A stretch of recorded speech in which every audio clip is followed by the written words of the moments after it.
Happy lunch hour, gang. Okay, as we keep plodding through the disaster that is Bidenomics, that you and I understand, and most people don't, or at least Washington doesn't, I want to kind of give you some of the details of what's going on. And while you may feel safe while you are where you are, maybe not. It's kind of funny. Yesterday, the White House Economic Council director came out and get this. This is how out there the White House is. Lael Brainerd, who is the director, said that the economy is performing exceptionally well. Stop and think about that for a second. But people are more concerned about the pandemic and wars, and that's what's got people all worried. Correct me if I'm wrong, but COVID's been over for what, 2 years now? Okay. Don't, how many people, what is it? You got 3%, 2% or 3% of the sheep out there who are still taking the latest arm ticket? Nobody gives a rat's ass about it anymore. They've all realized, hey, it's done, right? People are concerned about the war, whether it be Ukraine, whether it be Israel.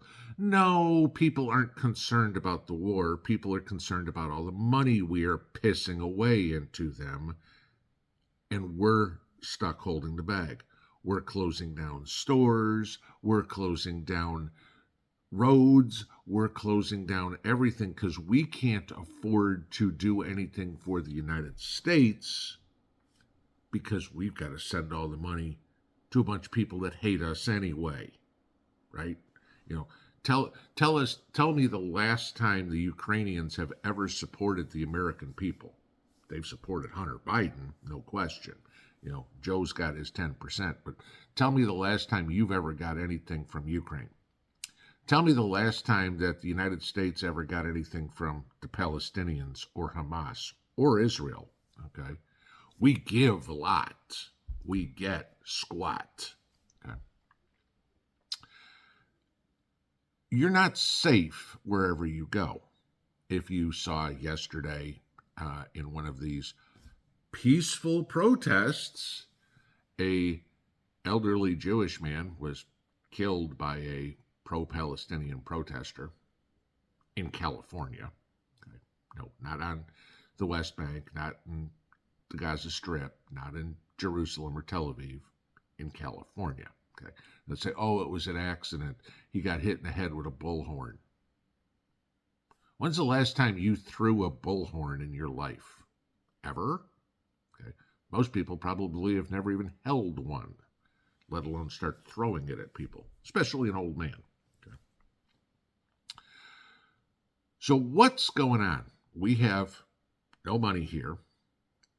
Joe thinks the economy is exceptionally good. But the funny part is people are running away from liberal policies left and right. Now, how many of you live in the Ozarks, would love to live in the Ozarks, have moved to the Ozarks, anything sort like that, right? Hey, this is a good place to be. It's quality of life, everything. Agreed, it is, okay? Just be prepared to pick up the vernacular of like this and gnarly dude, okay? Because 10% of the people that are leaving California are moving to Arkansas. Ain't Florida, ain't Nevada, ain't Texas, ain't Tennessee. Don't give me all the stories about, oh, the people are just moving because there's no state income tax. No, people are moving for a lower cost of living and a quality of life overall. Give you this. California has the second highest, as a state, second highest cost of living in the United States, only behind Hawaii. Arkansas has the third lowest cost of living in the United States. To live in California, the cost of living in California is 49% higher than the national average. You need to make 50% more money in California to maintain the same lifestyle that anybody in the rest of the country has. Okay, and I mean that could be New York City, that could be downtown Chicago, that could be Topeka, Kansas. Okay, you have to make 50% more money to maintain the same standard of living as the rest of the country. However, if you move to Arkansas, you need to make 14% less than the rest of the country does to maintain the same standard of living. Now let's see what we've got going on comparatively. California is about the bluest of blue, okay? I mean, they've got these jungle primaries, so, basically a conservative has no chance of getting elected in California, so California is going to be a liberal state until Christ comes and walks the earth again, okay? Arkansas is very conservative, okay? Arkansas, elected Sarah Huckabee Sanders, who was Trump's press secretary, did a really good job at it too. So you can kind of guess, Gavin Newsom's policies, or by default, Donald Trump's policies. Let's take a look at those two, okay? Because that's pretty much how Sarah falls into line, very much America first. Yeah. Okay, so now we're talking about economics and the money.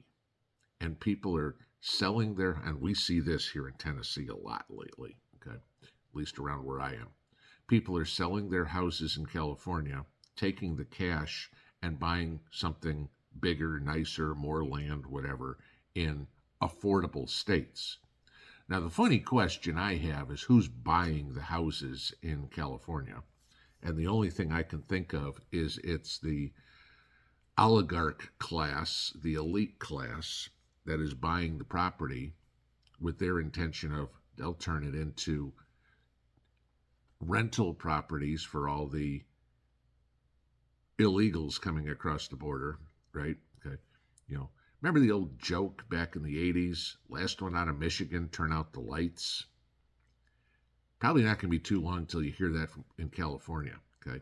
When the most spoken language in California is Spanish, more than English, guys, okay?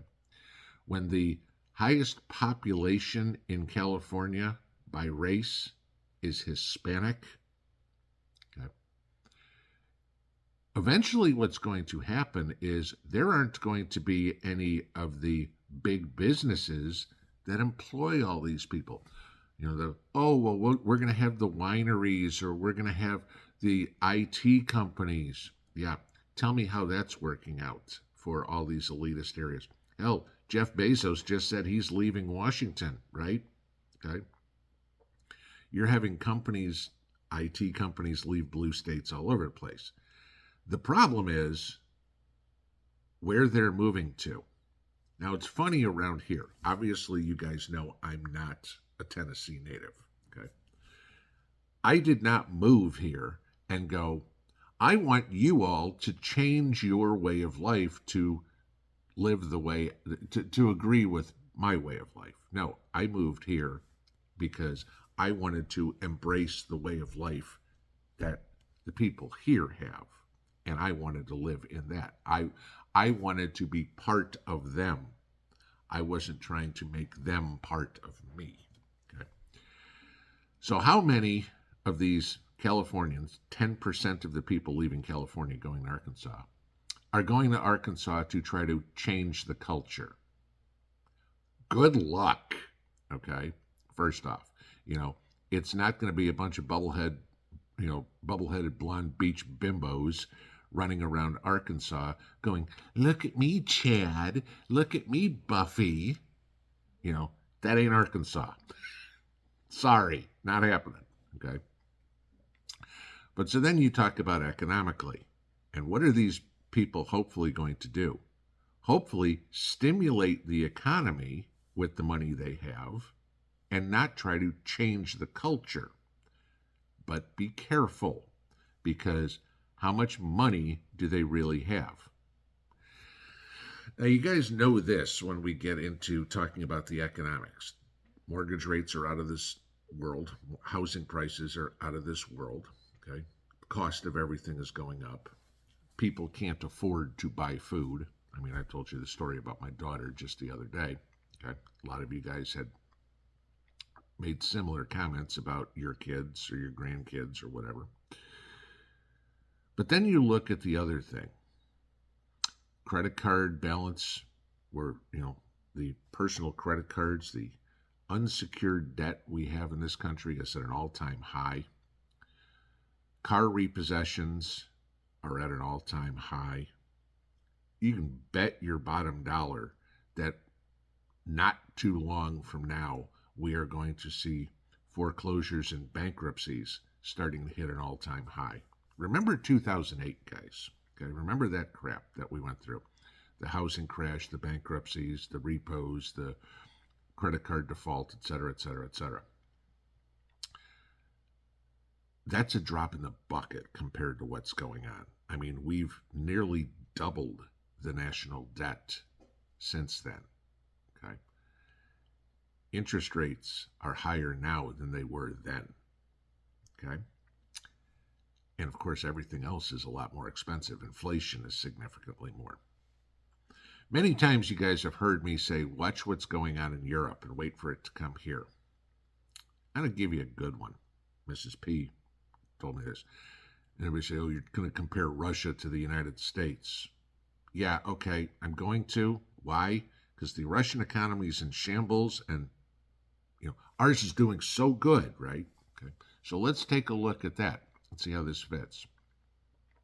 Right now, the average Russian citizen is paying more than 50% of their income in interest on the debt they have.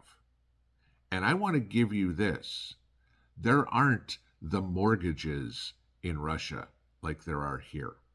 There aren't the car payments like there are here. Okay?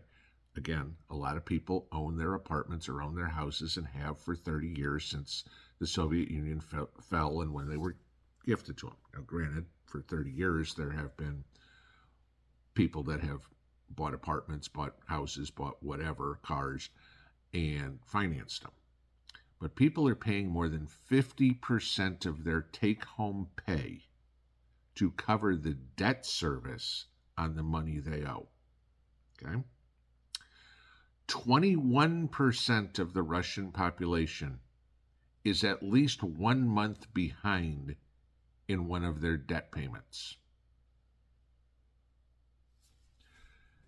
That's 1 in 5, guys. It's better than 1 in 5. Again, I'll use the example. Look down the street, count houses, you and the next 4, and go, one of my neighbors ain't paying their bills. It's not one of the people in my neighborhood. It's the person to the left, the person to the right, the person across the street directly, the person to the left across the street, the person to the right across the street. There's 5. One of those isn't paying their bills. Okay? You can stand on your front porch and see a house that isn't paying their bills. Not because they don't want to, for the most part, unless you live around a bunch of millennials, okay, or Gen Zers, but because they can't. And so what are people doing? They're selling stuff.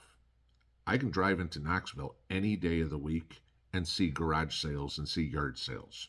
Okay, it's November, and I still saw them this weekend.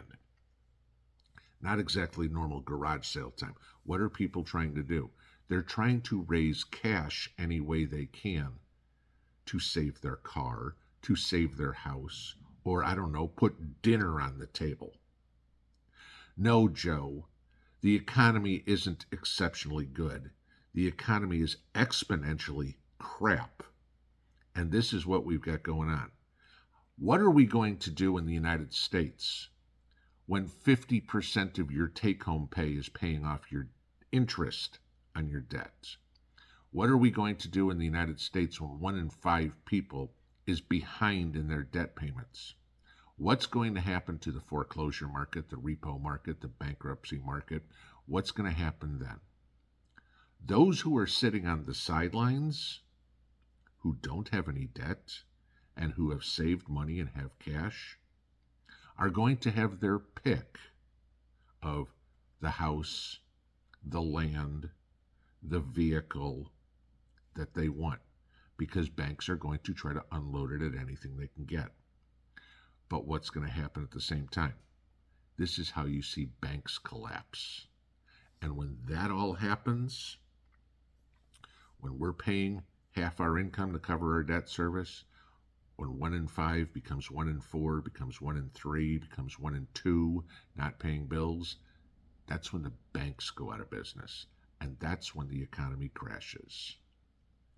And that is the path we are on. And that is why I say, there ain't nowhere to run to. I don't care if you want to talk about physically moving from California to Arkansas, or if you want to talk about financing something, because there ain't nowhere to hide. If you can't pay for it, you ain't going to keep it. Get out of debt, get things paid off,